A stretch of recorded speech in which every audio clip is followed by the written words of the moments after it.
Y para entrar en detalles me estoy comunicando en estos momentos con la asambleísta ecuatoriana Viviana Velosa, a quien le doy la más cordial bienvenida. Muy buenos días, Viviana. Buenos días, un abrazo para ustedes. Gracias por la invitación. Importante decir y aclarar lo que dijo también hace algunos instantes, pues la asambleísta, en el sentido de que esta comisión no es vinculante. Partamos por ahí para que también el auditorio entienda lo que ha pasado en la comisión de fiscalización y lo que se viene para mañana. La comunidad internacional debe saber que han querido trabar este proceso de juicio político en contra del presidente Lasso con argucias jurídicas por parte del presidente de la Comisión de Fiscalización, Fernando Villavicencio, porque no tienen los votos para salvarlo de esta destitución.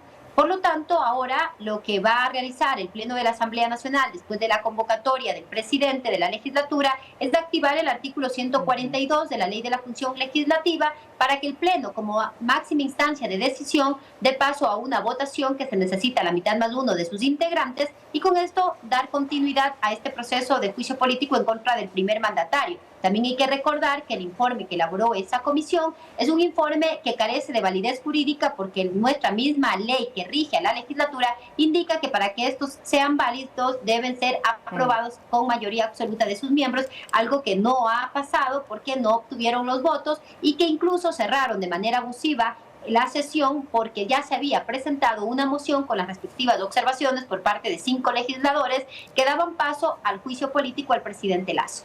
Muy importante lo que usted dice, en todo caso mañana hay una sesión del Pleno, vamos a estar muy atentos, pero también lo que sabemos es que puede pasar con mayoría simple, es decir, con 70 votos. Para esta decisión se va a ver si hay o no hay juicio político. Si nos podría contextualizar esto, por favor, y la importancia del día de mañana de esta sesión del Pleno y qué es lo que viene.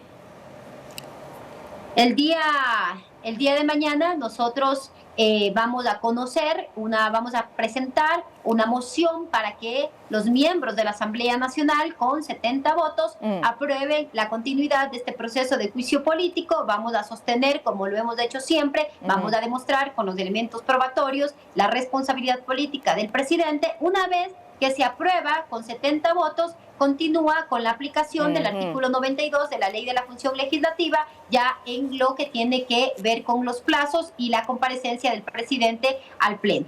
A ver, pero ya pongámonos en el escenario asambleísta, si es que se logra esos 70 votos el día de mañana, pues esto continúa, tiene un procedimiento. ¿Qué es lo que viene? Son 5 días de debates, ¿cuántos días de debate? Luego la comparecencia del presidente. Es importante para que la comunidad internacional entienda que esto es un proceso y que todavía continúa y que obviamente se tiene que escuchar al mismo presidente defenderse frente al Pleno. La ley dispone que en un plazo de 72 horas el presidente de la legislatura tiene que correr traslado y poner en conocimiento de todo el expediente a los 137 miembros que conformamos la Asamblea Nacional.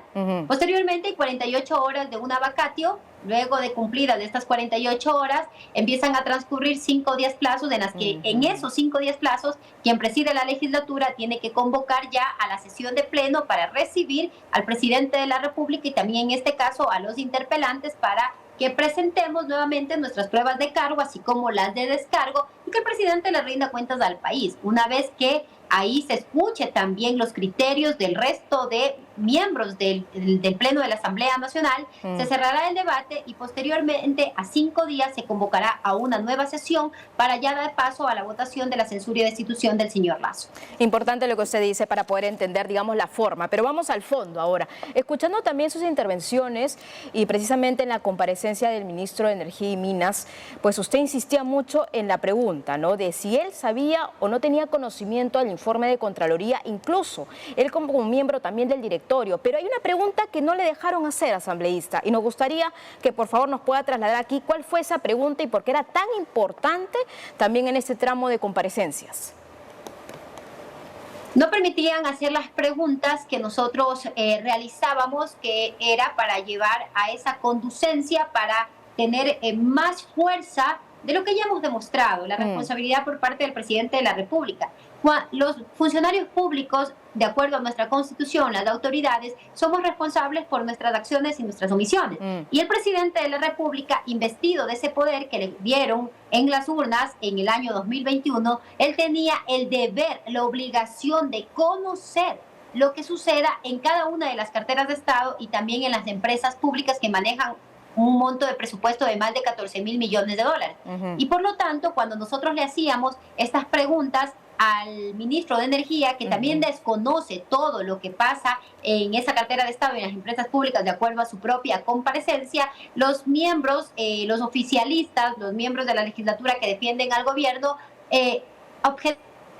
impugnaban nuestras preguntas porque sabían que no había respuesta que les dé asidero legal a lo que ellos vienen manifestando y vienen queriendo posicionar, que no hay pruebas para establecer este juicio político en contra del primer mandatario, algo que ya lo hemos demostrado. Ahora, claro, aquí el punto también para que nos siga el auditorio, porque muchos seguramente habrán escuchado en sus casas esta investigación del padrino, ¿no? Y también con algunos vínculos personales del presidente Guillermo Lasso, pero no estamos hablando de eso no se está poniendo en cuestión en estos momentos, estamos hablando de un contrato de Flopex y que tiene que ver, y obviamente el personaje y protagonista principal también es el ministro de Energía y Minas, importante señalar esa línea divisoria y son otras características, estamos hablando de malversación de fondos de peculado.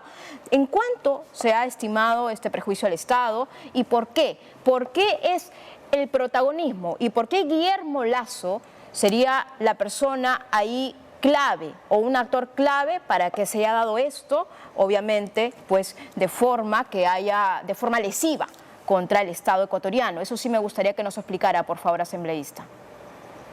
De acuerdo al informe de Contraloría, un examen especial que se aprobó con fecha 5 de noviembre del 2021, a esa fecha ya existía un perjuicio para el Estado por más de 6 millones de dólares, pero de acuerdo al año que nos encontramos, existiría ya una pérdida por más de 400 millones de dólares en este contrato con Amazonas Tankers y la empresa Flopex.